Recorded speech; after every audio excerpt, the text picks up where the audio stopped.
আল্লাহ রাব্বুল আলামিনের দৃষ্টিতে ক্ষতিগ্রস্ত কারা, কারা বেশি ক্ষতিগ্রস্ত দুনিয়াতেও আখিরাতেও, সে বিষয়টা আমাদের জানতে হবে। দুনিয়াতে কিছুদিন কষ্ট করলে যদি এর ফলে আখিরাতের সফলতা পাওয়া যায়, এই কষ্টকে কষ্ট বলে না, ঠিক না বেঠিক? কিন্তু মহান রাব্বুল আলামিন ওইসব ক্ষতিগ্রস্ত ব্যক্তিদের কথা উল্লেখ করতেছেন যারা দুনিয়াতেও ক্ষতিগ্রস্ত, আখিরাতেও ক্ষতিগ্রস্ত। আল্লাহ বলেন উলাইকা হুমুল খাসিরুন, এরা বড় লসে আছে। দুনিয়াতেও এদের লস এবং পরকালেও এদের লস।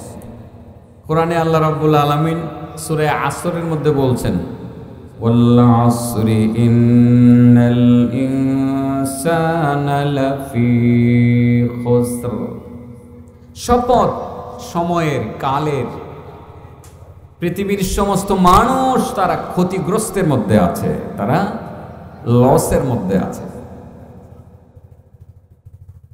আসলে এখান থেকে আল্লাহ রাব্বুল আলামিন কিছু মানুষকে বাদ রেখেছেন, যেটা ওই কোরআনের আয়াতে আছে। আর এই আয়াতের মধ্যে স্পেসিফিক 3 প্রকার মানুষ, তারা যে ক্ষতির সম্মুখীন, তারা যে ক্ষতির হুমকিতে আছে। দুনিয়াতেও তাদের ক্ষতি অনিবার্য, পরকালেও তাদের লস বা ক্ষতি মানে অবশ্যই হবে। তারা দুজখে যাবে, জান্নাতের ধারে কাছেও যেতে পারবে না। সেই ক্ষতিগ্রস্ত 3 প্রকার মানুষের পরিচয় এই কোরআনের আয়াতের মাধ্যমে আল্লাহ তুলে ধরেছেন। আমি অনুবাদ করে আপনাদেরকে বলে দিব। 3 প্রকার মানুষ ক্ষতিগ্রস্ত। বলেন কয় প্রকার মানুষ ক্ষতিগ্রস্ত? 1 নাম্বার, আল্লাযীনা ইয়ানকুদুনা আহদাল্লাহ, আল্লাযীনা ইয়ানকুদুনা আহদাল্লাহি মিন বা'দি মিসাকিহি ويقطعون ما أمر الله به أن يوصل ويقطعون ما أمر الله به أن يوصل ويفسدون في الأرض أولئك هم الخاسرون।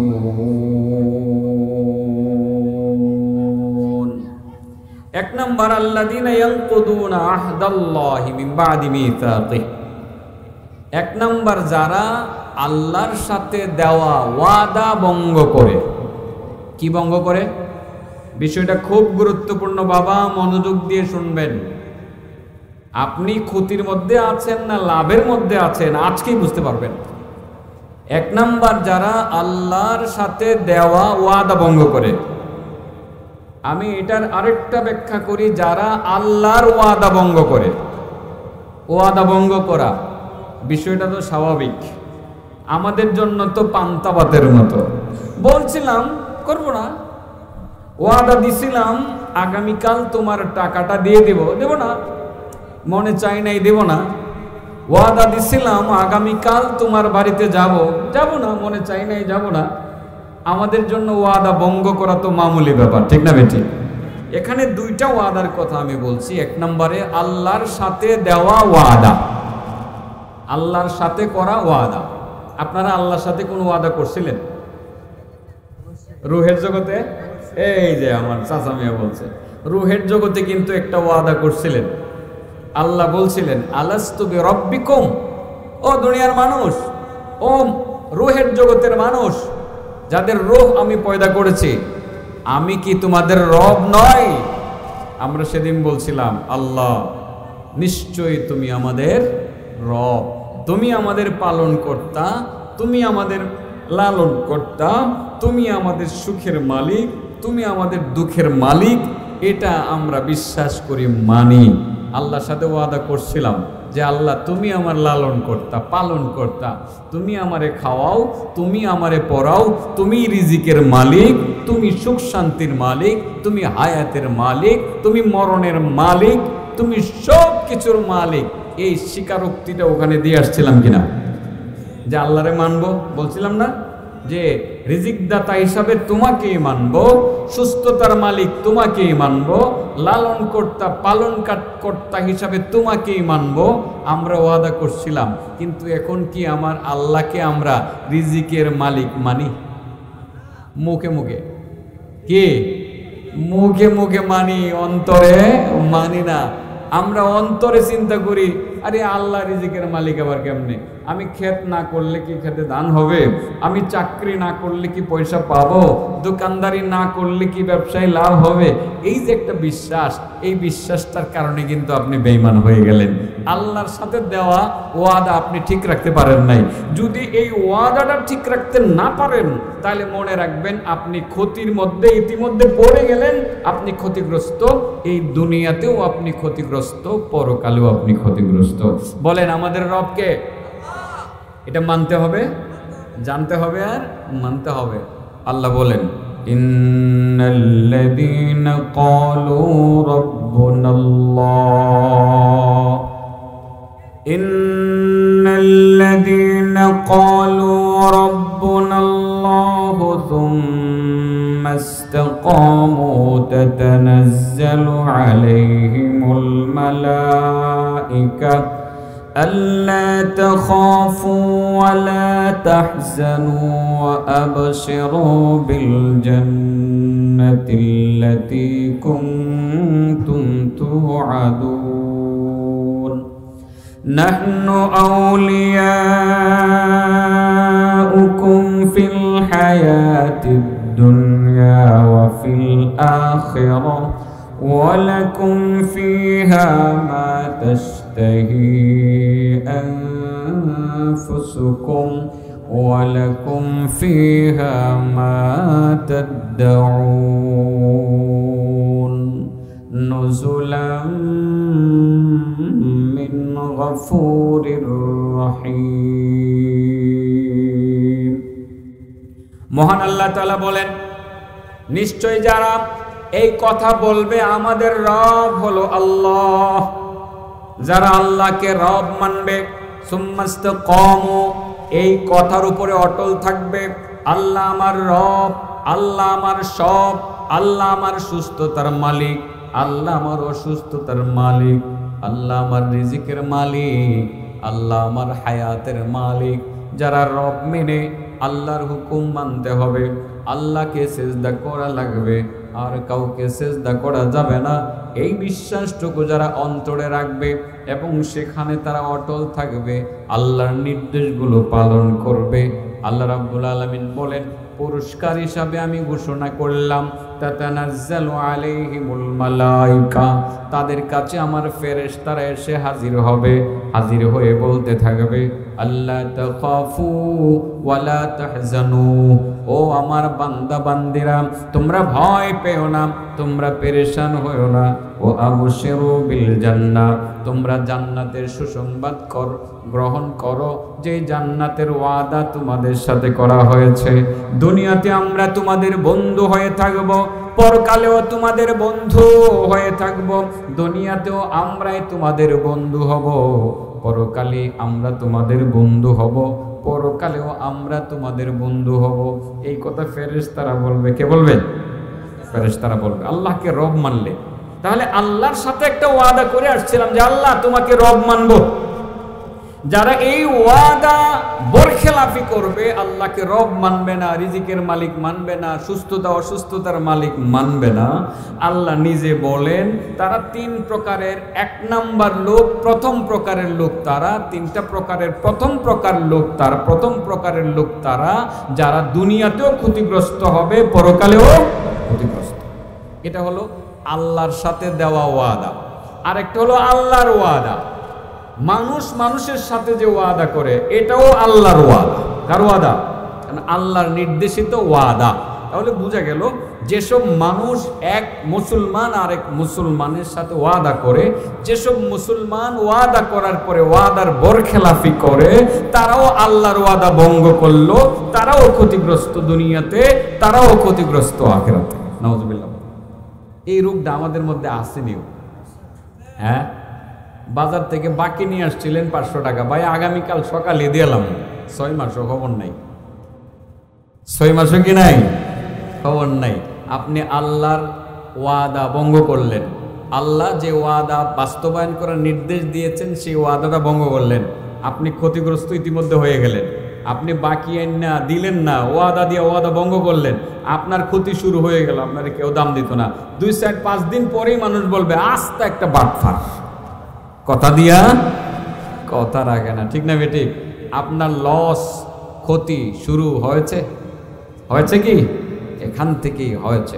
তাহলে ওয়াদা রক্ষা করা এটা ইমানদারের লক্ষণ, আর ওয়াদা ভঙ্গ করা সেটা কিন্তু আবার মুনাফিকের লক্ষণ। জানেননি আপনারা? মুনাফিকের কয়েকটা আলামত, কোনো জায়গায় 4টার কথা, কোনো জায়গায় আছে 3টার কথা। আল্লাহ রাসূল বলেছেন যে মুনাফিকের কয়েকটা আলামত আছে, এর মধ্যে একটা আলামত হলো ইদা ওয়াদা আখলাফা, যখন সে ওয়াদা করবে ওয়াদাটা ভঙ্গ করবে।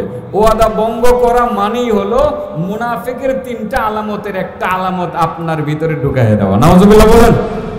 আর মুনাফিকদের ঠিকানা কোন জায়গায়? ইন্নাল মুনাফিকিনা ফিদ দারকিল আসফালি মিনান নার। মুনাফিকদের ঠিকানা হলো জাহান্নামের সবচেয়ে নিকৃষ্টতম জায়গায়। মুনাফিক যে কি করে? ওয়াদা করে ভঙ্গ করে।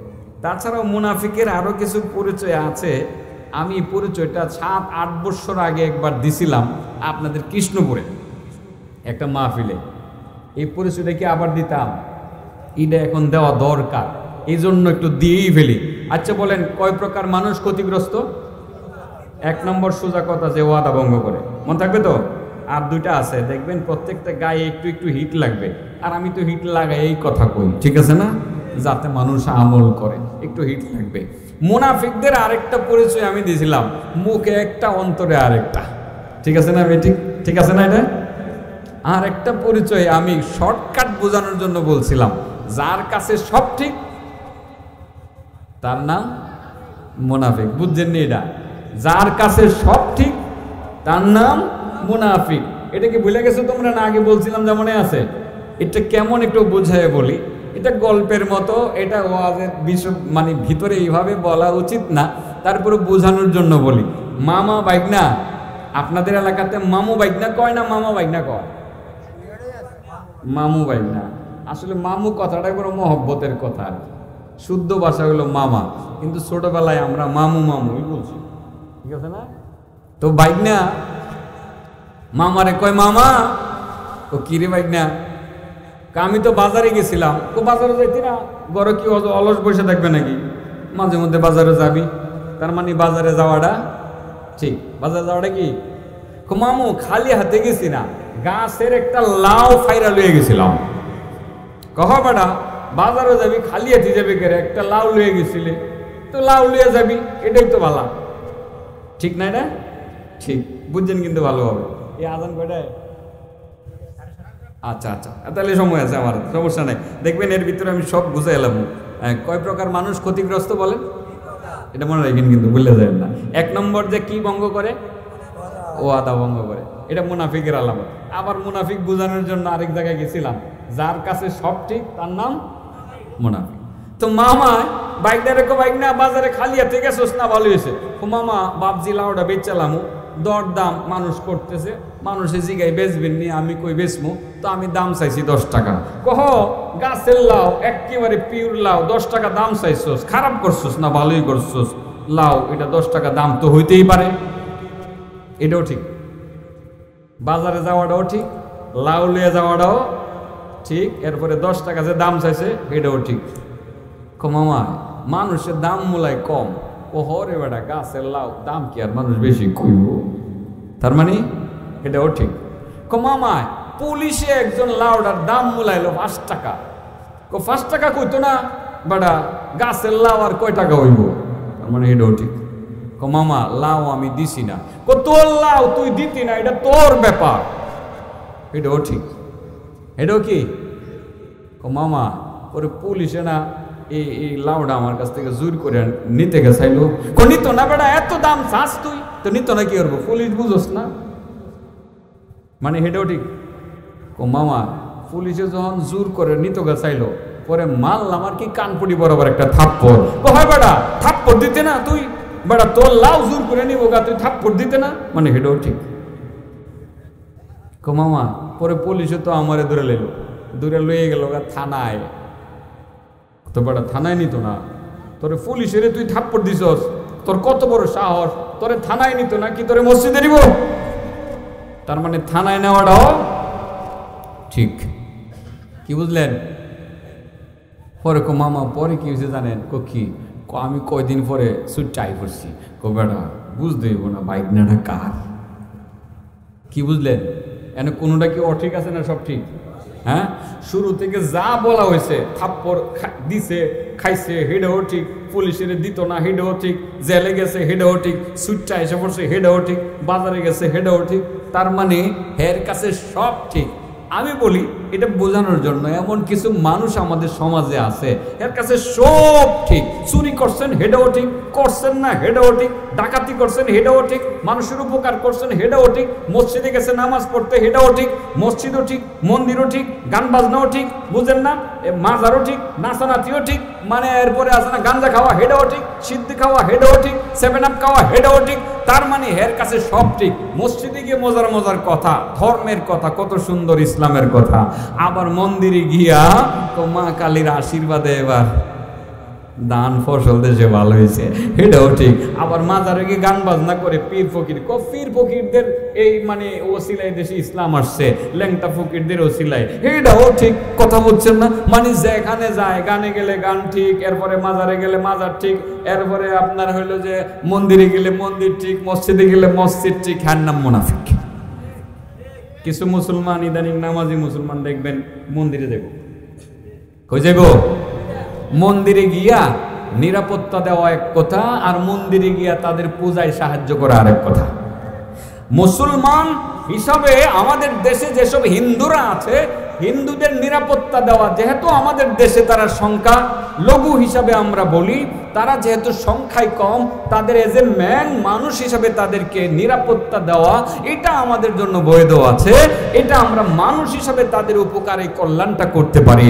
কিন্তু তার মানে এই না যে তাদের পূজায় গিয়ে আমরা পূজাতে শরীক হব, সেখানে আমরা অংশগ্রহণ করব। এইটার নাম কিন্তু ইসলামী কর্মকাণ্ড না, এর নাম মুসলমান না, এর নাম ওই মুনাফিক। বুঝাতে পারছি? আপনি মুসলমান, আপনি মন্দিরে গিয়া পূজায় অংশগ্রহণ করতে পারেন না, সেখানকার প্রসাদ আপনি খাইতে পারেন না, প্রসাদ নিকয় সেটা আপনি খাইতে পারেন না। আপনি সর্বোচ্চ পারেন এদেরকে বলতে, তোমাদের উপরে যদি কেউ আক্রমণ করে আমরা আছি, তোমাদের পাহারাদারি করব, তোমাদের দেখভাল করব, সেটা করা যাবে। কিন্তু আপনি গিয়ে এই কথা বলতে পারবেন না, মা কালী আর দুর্গার আশীর্বাদে এদেশে ফসল ভালো হয়েছে। লগে লগে আপনি মুনাফিক, পাশাপাশি আপনি হয়ে গেলেন আস্তা একটা কাট্টা কাফের, আপনার ঈমান নষ্ট হয়ে গেছে। বুঝাইতে পারছি কথাগুলো? তো মুনাফিক কারে কয়? আমার সংজ্ঞায় যে বুঝাই বলছি, যার কাছে সব ঠিক এর নাম মুনাফিক। প্রকৃত মুসলমানের কাছে সব ঠিক না, সত্যটা ঠিক, মিথ্যাটা ঠিক না, সাদাটা সাদা, কালাটা কালা, হালালটা হালাল, হারামটা হারাম। যার কাছে সব কিছুর পার্থক্য আছে, হালাল হারামের পার্থক্য আছে, ন্যায় অন্যায়ের পার্থক্য আছে, সাদা কালার পার্থক্য আছে, যার কাছে, তার নামই হলো মুসলমান। আর মুনাফিকের কাছে সব ঠিক,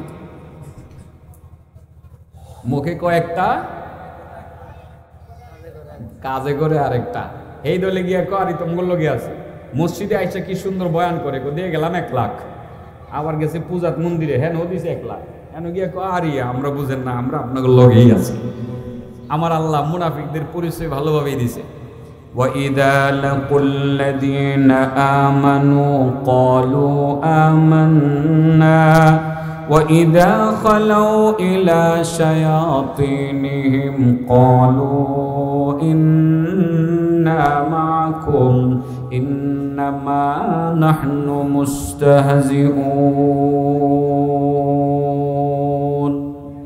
আল্লাহ বলেন ওয়াইদা লাকুল্লাযীনা আমানু ক্বালু আমান্না।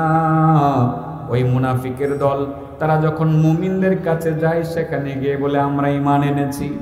ওয়াইদা খালাউ ইলা শায়াতিনহিম, এরপরে যখন আবার শয়তান বন্ধুদের কাছে যায়, শয়তান বন্ধু ওই বন্ধুদের কাছে যখন যায়, সেখানে গিয়ে বলে ইন্না মাকুম ইন্নামা নাহনু মুস্তাহজিউন, আমরা তো তোমাদের সাথে আছি।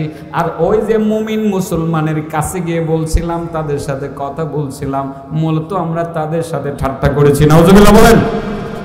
কিছু আছে এরকম মুনাফিক, আছে না নাই? আছে। তাহলে মুনাফিকের অনেকগুলো আলামতের একটা আলামত হলো ওয়াদার বরখেলাপি করা।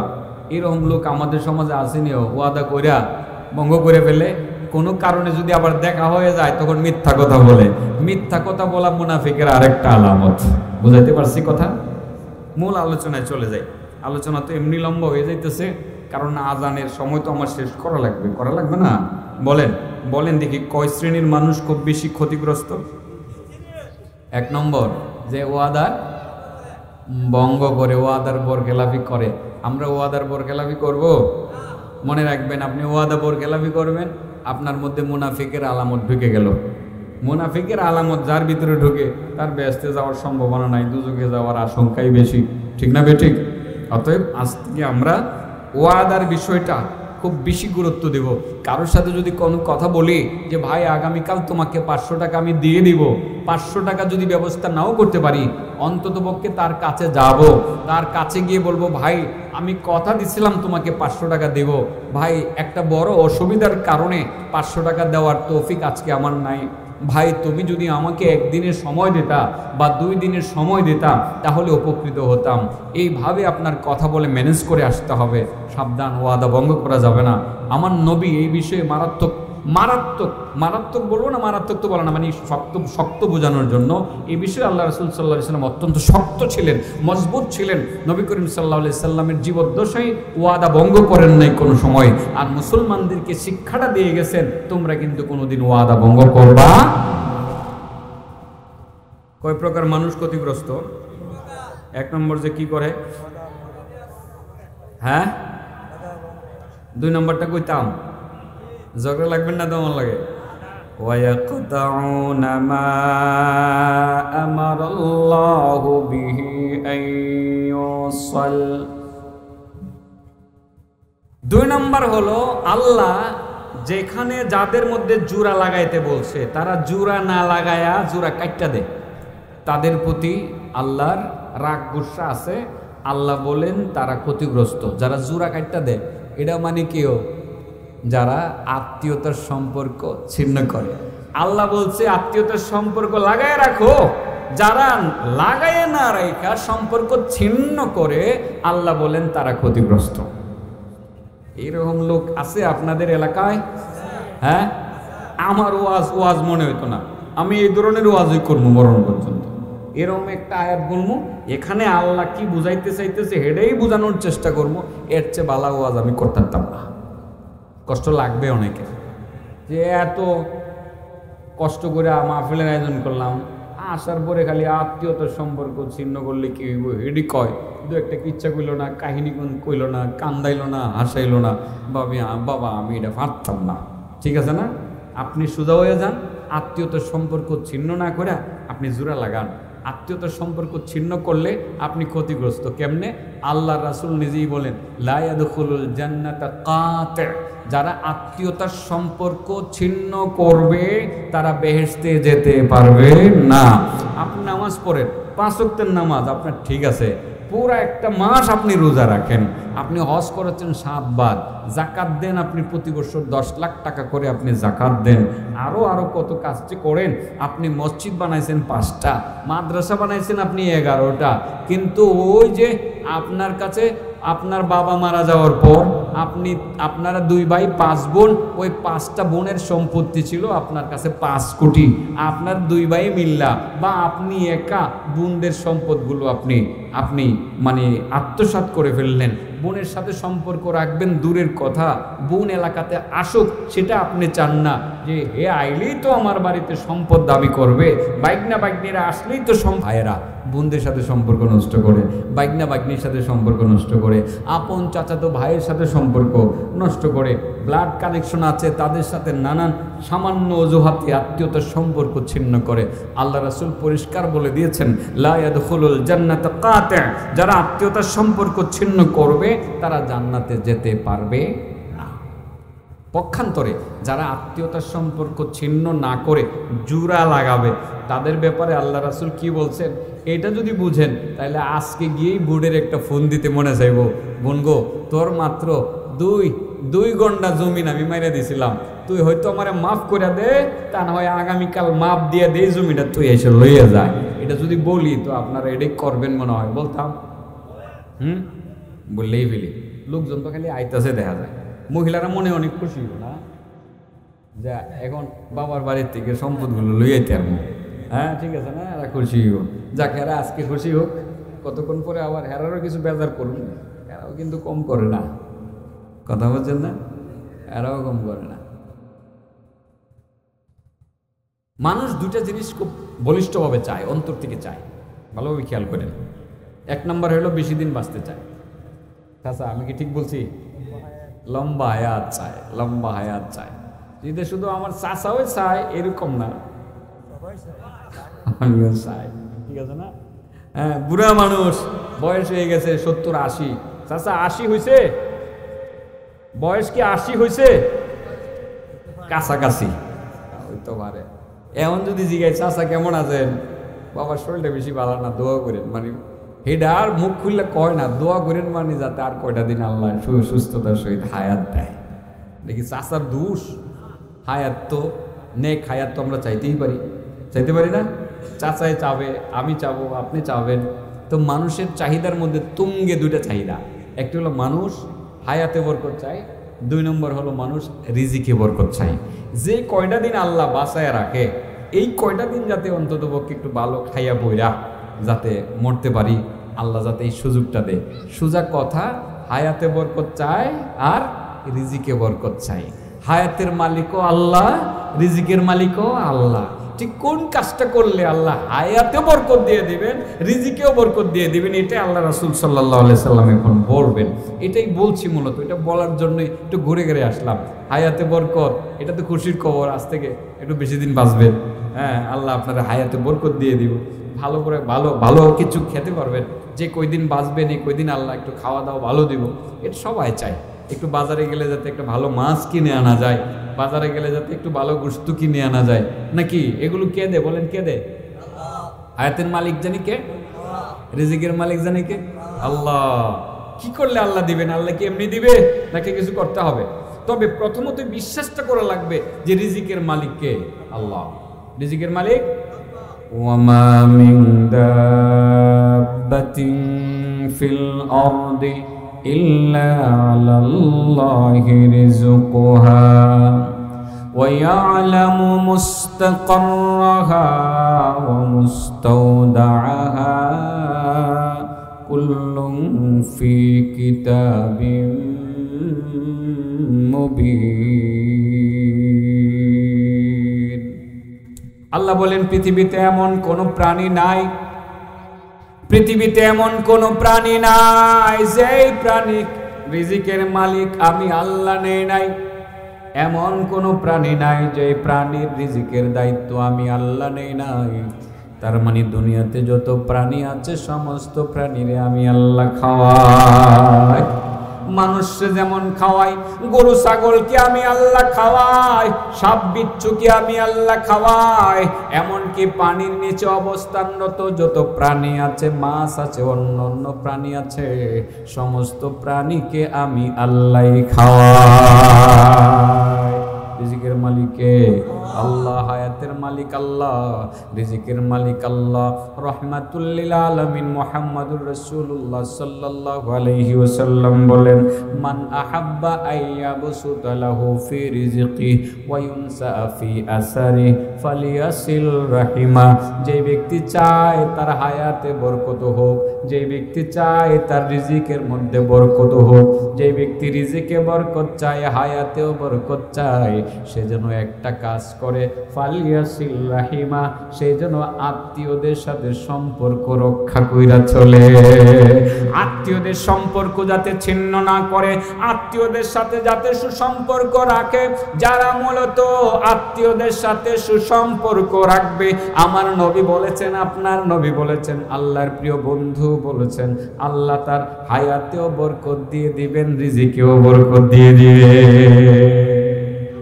এবার বলেন, হায়াত আর রিজিকে বরকত পাওয়ার জন্য কি করা লাগবে? আত্মীয়তার সম্পর্ক রক্ষা করে চলতে হবে। আর যারা আত্মীয়তার সম্পর্ক ছিন্ন করবে দুজকেও যাবে, আর আল্লাহ বলেছেন তারা দুনিয়াতেও ক্ষতিগ্রস্ত, তারা পরকালেও ক্ষতিগ্রস্ত। বলেন কয় প্রকার মানুষ বেশি ক্ষতিগ্রস্ত? 1 নম্বর যারা ওয়াদা ভঙ্গ করে, 2 নম্বর যারা আত্মীয়তার সম্পর্ক ছিন্ন করে। বুঝাইতে পারছি কথাটা? আমার নবীর গুণ ছিল 6টা স্পেশাল গুণ ছিল, এর মধ্যে একটা স্পেশাল গুণ ছিল আমার নবী আত্মীয়র খোঁজ খবর নিতেন। দূর সম্পর্কের কোনো আত্মীয় আছে কিনা সেদিকে খেয়াল রাখতেন। ওই আত্মীয়র বাড়িতে হঠাৎ করে গিয়ে হাজির হয়ে যেতেন। সুবহানাল্লাহ। এই জন্য হযরতে খাদিজা আমার নবীকে সামনে রেখে, পাশে রেখে একটা বক্তব্য দিয়েছিলেন। খাদিজার বক্তব্যটা শুনেই ফেলি আপনাদের। নবীর উপরে যখন ওহী নাজিল হয়, কোন জায়গায় ওহী নাজিল হয়েছিল আপনার? হেরা গুহায়। বলেন কোন গুহায়?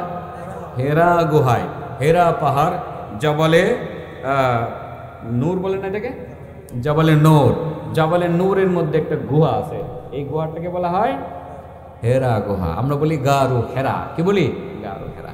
ওখানে আমার নবীর উপরে জিবরাইল, নবী তো ধ্যানমগ্ন ছিলেন, ওখানে গিয়ে ধ্যানমগ্ন ছিলেন। তো আপনারা বলতে পারেন যে এই পাহাড়ের উপরে ওখানে গিয়ে ধ্যানমগ্ন থাকছিলেন কেন? আসলে এর কয়েকটা কারণ আছে। এর মধ্যে একটা কারণ হলো, এটা এমন একটা গুহা যে গুহা থেকে সরাসরি কাবাগর দেখা যেত। আর আমার নবী তো কাবাগর না দেখলে ভালো লাগতো না, তো ওখানে গিয়ে ধ্যানমগ্ন থাকতেন। মাঝে মধ্যে চুপটা খুললেই কাবা শরীফ সামনে পড়তো। আপনারা দেখবেন এখনো আপনি গাড়ি হেরাতে উঠে হেরা গুহার ভিতরে উঠবেন, দেখবেন কাবা ডাইরেক্ট দেখা যায়। গিয়ে উঠছেন, আমি পারি না এখন, তবে এখন রাস্তা করা হয়েছে।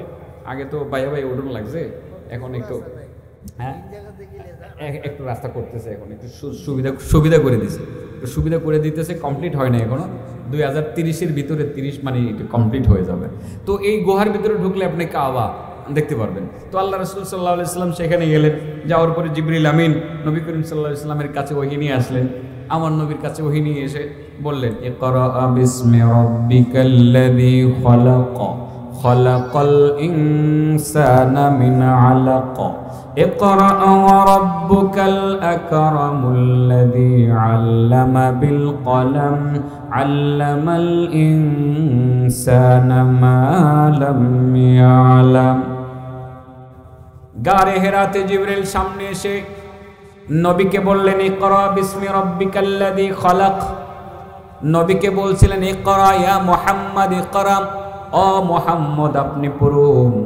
আমার নবী বলছিলেন, মা আনা বিকারিন, আমি পড়তে জানি না। জিবরিল আমার নবীর বুকের মধ্যে চাপ দিলেন, চাপ দিয়ে আবার ছেড়ে দিলেন। নবী বলেন, এমন ভাবে ছাপ দিলেন কেমন যেন হাত্তা বালাগা মিন্নি আল জুহুদ, কেমন যেন আমার প্রাণ বায়ুটা বের হয়ে যাওয়ার উপক্রম হচ্ছিল, কেমন যেন আমার আত্মাটা বের হইতে চলছিল। রাসূল বলেন, আবার আমাকে বললেন, ইয়া মুহাম্মদ ইকরা, ও মুহাম্মদ আপনি পড়ুন। এইভাবে 3 বার বললেন। তৃতীয়বারের মাথায় আমার নবী পড়তে শুরু করলেন, ইকরা বিসমি রাব্বিকাল্লাযী খালাক।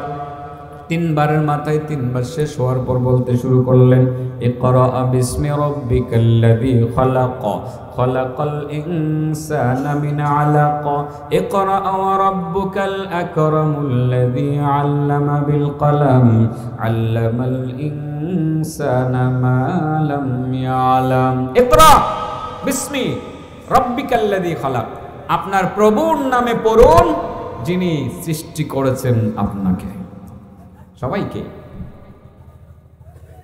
এটা পড়ার জন্য, এটার অনুবাদ আর করার দরকার নেই, গেলে তো অনেক দিকে যাওয়া যাবে। আমি শুধু আত্মীয়তার সম্পর্কটা বোঝানোর জন্য, এটা যে আমার নবীর বিশেষ বৈশিষ্ট্য ছিল বোঝানোর জন্য আমি ওই দিকে রওনা দিয়েছি। রাসূল করিম সাল্লাল্লাহু আলাইহি সাল্লাম এবার পড়লেন। পড়ার পরে ওহী তো নাজিল হয়ে গেল, বয়স তো 40 পুরা হয়ে গেছে। এর আগে উনি তো আপনার নবুয়তের ঘোষণা পান নাই, মানে আনুষ্ঠানিকভাবে। যদিও আমার নবী ওনার নবুয়তের স্বীকৃতি একেবারে আদম আলাইহিস সালাম যখন পানি আর মাটির সাথে ছিল তখন থেকে তো আমার নবীর নবুয়তের স্বীকৃতি, ঠিক না বেঠিক? আনুষ্ঠানিক স্বীকৃতিটা ওই সময় আল্লাহর পক্ষ থেকে আসছে। নবী করিম সাল্লাল্লাহু আলাইহি সাল্লাম এবার ওহী পাইলেন, কোরআন পাইলেন, পাইয়া গারে হেরা গুহা থেকে বের হয়ে হযরত খাদিজার ঘরে আসলেন। নবীর স্ত্রী তখন কয়জন? একজনই, খাদিজা। কয়জন? খাদিজা। বয়সে আমার নবীর চেয়ে বড় হযরত খাদিজাতুল কুবরার ঘরে আসলেন। শরীরে কিছুটা জ্বর ভাব, কিছুটা টেনশন। হ্যাঁ, টেনশন, এত বড় দায়িত্ব, টেনশন কেন থাকবে না বলেন? কারণ অন্যান্য নবীরা তারা একটা এলাকার দায়িত্ব নিয়ে আসছিলেন, এই এলাকার নবী, ওই এলাকার নবী। আর আমার নবী তো কোনো এলাকার নবী না, সারা বিশ্বের নবী। দায়িত্বটা সারা পৃথিবীব্যাপী দায়িত্ব আমার নবীর কাঁধে অর্পিত হয়েছে। টেনশন তো থাকারই কথা। হযরত খাদিজার ঘরে এসে খাদিজার কাছে পুরা ঘটনা খুলে বললেন, খাসিতু আলা নাফসি, খাদিজা আমার নফসের উপরে আমি ভয় পাইতেছি, আমার প্রবলেম হচ্ছে। জাম্মিলুনি, খাদিজা আমাকে তুমি কম্বল দাও, কম্বল দিয়ে তুমি আমাকে জড়িয়ে দাও। কম্বল দেওয়ার পরে শরীরে জ্বর ভাব থাকলে কম্বল দিলে তো একটু আরামই লাগে। ফাখবারাহাল খাবার, খাদিজার কাছে পুরাটা খবর নবী করিম সাল্লাল্লাহু আলাইহি সাল্লাম তুলে ধরলেন যে খাদিজা দেখো, আমি যখন ওই গুহাতে ছিলাম আমার কাছে জিবরাইল আসলো। জিবরাইল এসে আমাকে বলল ইকরা। আমি বলছিলাম মা আনা বিকারিন, আমি পড়তে জানি না। জিবরাইল আমাকে চাপ দিল, 3 বার চাপ দিল। পুরাটা খবর হযরত খাদিজার কাছে তুলে ধরলেন। খাদিজা দেখেন আমার নবীকে কি সুন্দর একটা সলিউশন দিয়ে দিলেন, সান্ত্বনা দিলেন। কাল্লা ওয়াল্লাহি মা ইউখজিকাল্লাহু আবাদা, কাল্লা ওয়াল্লাহি মা ইউখজিকাল্লাহু আবাদা ইন্নাকা লাতাসিলু আর-রাহিম। এটা বলার জন্য আমি এতটুকু আসছি, বাকিগুলো আমার বলার দরকার নাই। ইয়া রাসূলুল্লাহ, ইয়া হাবিবাল্লাহ, আপনি বলছেন কি টেনশন করতেছেন? কখনো টেনশন করবেন না, আপনি টেনশন করবেন না। আপনার টেনশন করার কোনো দরকার নাই। আমি আল্লাহর কসম করে বলতে পারি, ওয়াল্লাহি, আল্লাহর কসম করে আমি বলতে পারি, আপনার মধ্যে যে কয়টা গুণ আছে, এই ইবাদতের মধ্যে 5টা গুণ আছে। কয়টা গুণ? 5টা গুণ। এই 5টা গুণ আপনার মধ্যে আছে। আমি আল্লাহর কসম করে বলতে পারি, ওই 5টা গুণের কারণে, আপনার মধ্যে 5টা গুণ থাকার কারণে মহান আল্লাহ তাআলা আপনাকে কোনোদিন অপদস্থ করবেন না, লাঞ্ছিত করবেন না, বেইজ্জতি করবেন না। কারণ এই গুণগুলো যার মধ্যে আছে, সেই লোক কোনোদিন বেইজ্জতি হইতে পারে না, অপমানিত হতে পারে না। আমি আল্লাহর কসম করে বড় আত্মবিশ্বাসী হয়ে আপনার কাছে বলতে পারি, এই 5টা গুণের কারণে আল্লাহ কোনোদিন আপনাকে অপমানিত করবেন না। আপনি আপনার দায়িত্ব পালন করতে পারবেন, আল্লাহ আপনার দায়িত্ব পালন করার তৌফিক দিয়ে দিবে। এই 5টা গুণ আপনার মধ্যে আছে। এই 5টা গুণের কারণে আমি কসম করে বলতে পারি যে আপনি কোনোদিন অপমানিত হবেন না, লজ্জিত হবেন না, লাঞ্ছিত হবেন না, বঞ্চিত হবেন না। কটা গুণ? 5টা গুণের মধ্যে 1 নম্বর গুণটা কি বলতে পারেন কেউ? ইন্নাকা লাতাসিলু আর-রাহমা। 1 নম্বর হলো আপনি আত্মীয়দের সাথে সব সময় সুসম্পর্ক বজায় রাখেন। আমার নবীর মধ্যে এটা ছিল। হ্যাঁ, উম্মে হানির বাড়িতে বেড়াইতে যাইতো। মদিনায় গিয়া আনাস ইবনে মালিকের মা, ওনার বাড়িতে খালা লাগে, খালা কি লাগে, খালার বাড়িতে, ওখানে গিয়া বিনা দাওয়াতে গেছে গা। হ্যাঁ, আনাস ইবনে মালিকের মার বাড়িতে, উম্মে সুলাইম, ওখানে চলে গেছে। আমার নবী আত্মীয়তার সম্পর্ক অত্যন্ত বলিষ্ঠভাবে বজায় রাখার চেষ্টা করতেন। এই গুণটা আমার নবীর মধ্যে ছিল। দেখেন, এই গুণটা যদি আমার মধ্যে আর আপনার মধ্যে থাকে, তাহলে আল্লাহ নবীর 5টা স্পেশাল গুণের একটা গুণ কি আমার আর আপনার ভিতরে আসলো না? আসলো। এই খাদিজা নবীকে বলছিলেন, ইয়া রাসূলুল্লাহ, আমি আল্লাহর কসম করে বলতে পারি যে এই 5টা গুণ আপনার মধ্যে আছে। এই 5টা গুণ থাকার কারণে আপনি অপদস্থ, লাঞ্ছিত, বঞ্চিত কখনো হবেন না। এর মধ্যে 1 নম্বর কি বলেন? আত্মীয়তার সম্পর্ক আপনি রক্ষা করেন। আর আত্মীয়তার সম্পর্ক রক্ষা করলে হায়াতে যেমন বরকত হয়, আর কোন জায়গায় বরকত হয়? রিজিকেও বরকত হয়। আত্মীয়তার সম্পর্ক ছিন্নকারী জান্নাতে যাবে না জাহান্নামে যাবে? আত্মীয়তার সম্পর্ক ছিন্নকারী সফল ব্যক্তি নাকি আপনার ক্ষতিগ্রস্ত ব্যক্তি? বলেন এবার, কয় শ্রেণীর মানুষ ক্ষতিগ্রস্ত? এক নাম্বার যে ওয়াদা ভঙ্গ করে, দুই নাম্বার যে আত্মীয়তার সম্পর্ক ছিন্ন করে। ওয়াজ কি হইতেছে? এগুলো ওয়াজ লাগে? এগুলো ওয়াজের মতো লাগে? আচ্ছা, আত্মীয়তার সম্পর্ক রক্ষা আপনি করলেন, ওই দূরের ভাই বেড়াদের সাথে আত্মীয়তার সম্পর্ক রক্ষা করলেন। বাপের সাথে সম্পর্কটা একটু খারাপ হলো, বাপ কি কোনো আত্মীয় লাগে? বাপের সাথে সম্পর্ক খারাপ, বাবা কি আত্মীয় লাগে? ও বাবা তো আত্মীয় লাগে না, বাবা তো বাবা ওই। মা তো কোনো আত্মীয় লাগে না, মা তো মা ওই। হাই মুসলমান, সব আত্মীয়র সাথে সম্পর্ক ভালো। খালাতো ভাই, মামাতো ভাই, ফুফাতো ভাই, মামাতো বোন, খালাতো বোন, ফুফাতো বোন, সবার সাথে সম্পর্ক ভালো, কিন্তু বাবার সাথে সম্পর্ক ভালো না। হে আস্তা একটা জাহান্নামী, আস্তা জাহান্নামী। বাবার চেয়ে বড় আত্মীয় দুনিয়াতে আছে? মার চেয়ে বড় আত্মীয় দুনিয়াতে আছে? বাবার সাথে সম্পর্ক খারাপ, মায়ের সাথে সম্পর্ক খারাপ, আর গ্রামের সবার সাথে সম্পর্ক বড় ভালো। এক কপাল পুরা, একই পুরা বলেন। হ্যাঁ যে দুজুকের দিকে যাইবো, ডানি বামে ছায়াও কিছু দেখতে পারতো না, হ্যাঁ উল্কার মতো জাহান্নামের ভিতরে। এর নামাজ রোজা কোনো কামে লাগতো না, কোনো কামে লাগতো না। মা বাবার সাথে সম্পর্ক সবার আগে ভালো রাখতে হবে। মার লগে সম্পর্ক ভালো করে এনে খালা, বাবার সাথে সম্পর্ক ভালো করার পরে এনে চাচা, ঠিক আছে না? আপন ভাই বোনের সাথে সম্পর্ক ভালো রাখার পরে গিয়ে খালাতো ভাই খালাতো বোনের সাথে সম্পর্ক রাখা, ঠিক না বেটি? সিরিয়াল আছে না, সিরিয়াল আছে। আত্মীয়দের সাথে সম্পর্ক রক্ষা করবো তো ইনশাল্লাহ, রক্ষা করে চলবো তো ইনশাল্লাহ, চলবো। তাইলে এবার একটা ফতোয়া আপনাদেরকে জিজ্ঞাসা করি, যে আল্লাহ রাসূল বলেন আত্মীয়তার সম্পর্ক ছিন্নকারী জান্নাতে যেতে পারবে না। তো আপনি নামাজ পড়েন, আপনি রোজা রাখেন, আপনি হজ করেন, আপনি যাকাত দেন, আপনার সব ঠিক আছে, কিন্তু বাবার সাথে সম্পর্ক ভালো না, আপনি জান্নাতে যাইতে পারবেন না। মার সাথে সম্পর্ক ভালো না, আপনি জান্নাতে যেতে পারবেন না। দেখেন আল্লাহ রাব্বুল আলামিন কতটা গুরুত্ব দিয়েছেন মা বাবার খেদমতের এবং তাদের সাথে সুসম্পর্ক রক্ষা করার জন্য। আল্লাহ বলেন, وَقَضَى رَبُّكَ أَلَّا تَعْبُدُوا إِلَّا إِيَّاهُ وَبِالْوَالِدَيْنِ إِحْسَانًا وَقَضَى رَبُّكَ أَلَّا تَعْبُدُوا إِلَّا إِيَّاهُ وَبِالْوَالِدَيْنِ إِحْسَانًا إِمَّا يَبْلُغَنَّ عِندَكَ الْكِبَرَ أَحَدُهُمَا أَوْ كِلَاهُمَا فَلَا تَقُل لَّهُمَا أُفٍّ وَلَا تَنْهَرْهُمَا وَقُل لَّهُمَا قَوْلًا كريما واخفض لهما جناح الذل من الرحمة وقل رب ارحمهما كما ربياني صغيرا।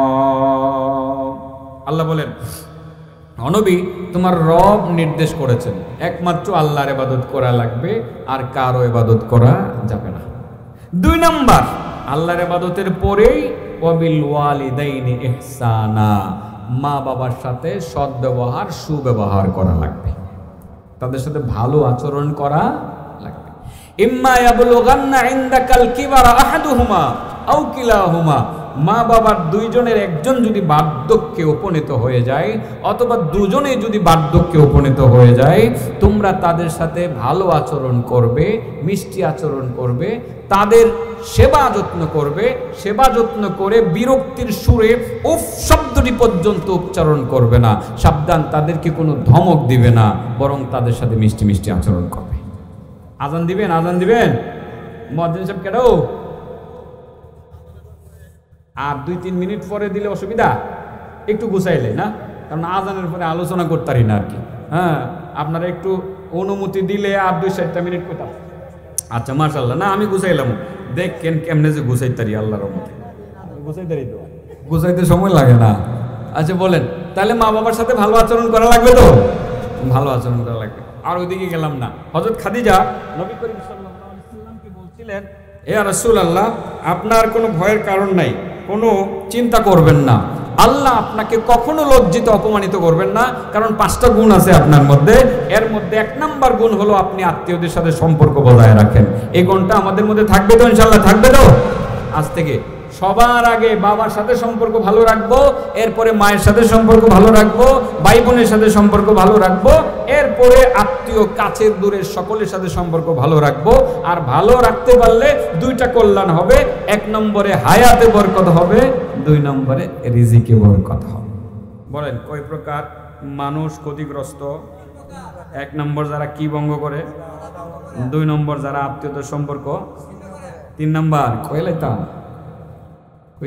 ওয়াইফসিদুনা ফিল আরদ, যারা জমিনে ফিতনা সৃষ্টি করে, ফাসাদ সৃষ্টি করে, ঝগড়া ও জোতা লাগায় থয়ে রাখে। এদিকে নেতায় নেতায় লাগছে মারামারি, ঠিক আছে না? এদিকে হুজুরে হুজুরে লাগছে ফতোয়া দিয়ে, 2 হুজুর 2 ফতোয়া দিয়ে এলাকাতে মারামারির ভাও, ঠিক আছে না? কত মারামারি। মিজানুর রহমান আজহারের মাহফিলে আইসে আমার 2 সুন্নি বক্তা, এই বেড়া 2 জন আইসা কেরে কুলাকুলি করলো আর খাইলো। এখন এটা নিয়ে ফেতনা, চট্টগ্রামে ফেতনা আর ফেতনা, কাফির হয়ে গেছে গা, হেরার মুসলমানিত্ব নাই, তওবা করুন লাগবো। কেরে মিজানুর রহমান আজহার হিসাবের দাওয়াতে আইলো, চিন্তা করেন। মিজানুর রহমান আজহারির মতো একজন ইন্টারন্যাশনাল আন্তর্জাতিক ইসলামী ব্যক্তিত্বের দাওয়াতে আসার কারণে হেরার বলে ইমান গেছে গা। এখন হেরাও চিন্তা করছে আমাদের তো ফেডের বাদ, এবার ফেডে বাদ করতো না, কারণ দাওয়াত পাইতাম না সুন্নি জগতে। তাড়াতাড়ি লাইভে এসে কান্না কাটটা তওবা করে লাগাইছেনি একটা ফেতনা। আচ্ছা বলেন তো দেখি, এই ফেতনার দরকার আছে? আমরা মুসলমান, আমরা যদি আল্লাহ এক আল্লাহ মেনে থাকি, এই ক্ষেত্রে যদি একমত হয়, আমরা যদি নবীকে নবী মানি, আমরা যদি কোরআন মানি, এই ক্ষেত্রে দ্বিমত নাই। 5 ওয়াক্তের নামাজের ক্ষেত্রে দ্বিমত নাই, 1 মাসের রোজার ক্ষেত্রে দ্বিমত নাই, যাকাতের ক্ষেত্রে দ্বিমত নাই, রোজার ক্ষেত্রে এবং অন্যান্য আরো অনেক কিছুর ক্ষেত্রে দ্বিমত নাই। সামান্য বিষয় নিয়ে দ্বিমত করে ফেতনা সৃষ্টি করে এলাকাতে গন্ডগোল করা, মারামারি, হানাহানি, কানাকানি করা, এটার নাম হয়তো মূলত ফেতনা। যারা এই ফেতনাগুলো সৃষ্টি করে, এই লাইনে যারা এই ফেতনাগুলো সৃষ্টি করে, তারা দুনিয়াতেও ক্ষতিগ্রস্ত, আখেরাতেও ক্ষতিগ্রস্ত। আর সমাজের ফেতনাবাজ হলো কিছু মাতব্বর টাইপের মানুষ, যারা মাতব্বরি করে, তার নেতৃত্ব ধরে রাখার জন্য গোষ্ঠী গোষ্ঠী দ্বন্দ্ব লাগায় রাখে, মারামারি, হানাহানি, কানাকানি করে। তারা এগুলো তো মূলত ফেতনা সৃষ্টিকারী, ওই ফাসাদ সৃষ্টিকারী। ওই ফাসাদ সৃষ্টিকারী যারা, তারা দুনিয়াতেও ক্ষতিগ্রস্ত, আখেরাতেও। এবার বলেন কয় প্রকার মানুষ ক্ষতিগ্রস্ত? নামটি বলে দেই। আল্লাযীনা ইয়ানকুদুনা আহদাল্লাহি মিন বা'দি মিসাকিহি ওয়া ইয়াকতাউনা মা আমারাল্লাহু বিহি আন ইউসাল ما أمر الله به أن يوصل ويفسدون في الأرض أولئك هم الخاسرون। যারা ওয়াদা ভঙ্গ করে, যারা আত্মীয়তার সম্পর্ক ছিন্ন করে, যারা ফিতনা ফাসাদ সৃষ্টি করে, এই 3 প্রকার মানুষ দুনিয়াতেও ক্ষতিগ্রস্ত, পরকালেও ক্ষতিগ্রস্ত। যারা আত্মীয়তার সম্পর্ক ছিন্ন করে তারা জান্নাতে যাবে না, যারা আত্মীয়তার সম্পর্ক রক্ষা করে ওটা লাভ। 1 নম্বর কিসে বরকত হবে? আয়াতে বরকত হবে, 2 নম্বর রিজিকে বরকত হবে। মনে থাকবে না এই কথাগুলো?